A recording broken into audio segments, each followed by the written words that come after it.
So what are some tools? So say someone comes to you and says, Eric, help. This environment is not mine, but I don't know what's going to be best for me, and I don't want to spend the next 10 years testing different environments.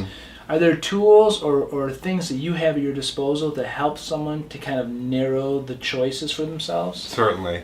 And it can be as simple as a conversation with somebody. I don't want to be so quick to jump into some of the other things that are out there, and there are, that I'll talk about in a moment.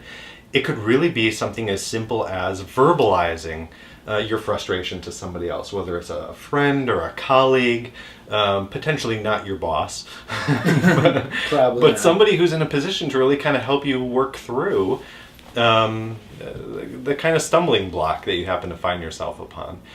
Some people are really good with lists. What are the pros and cons of staying in this job as opposed to finding something different?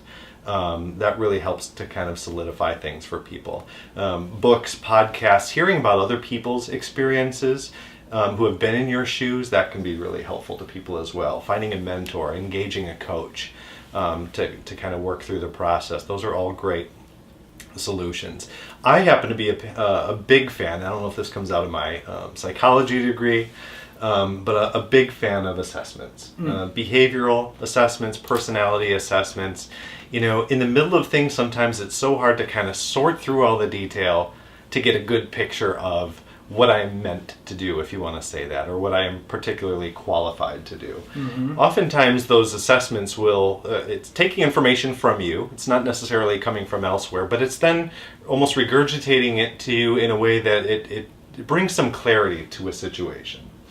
And the one in particular that I use as the basis for all of my work, whether it's one-on-one coaching with individuals or workshops with organizations and companies, is called the DISC behavioral assessment. And this comes out of theory that goes back, just decades, if not centuries.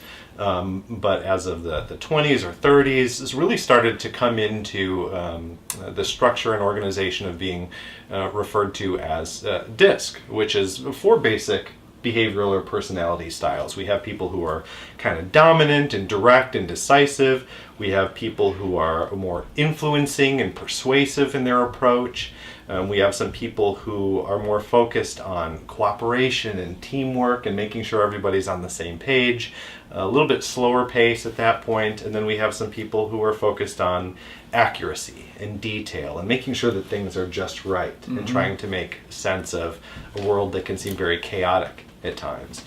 So I will use this DISC assessment as the very foundation of anything else that I do.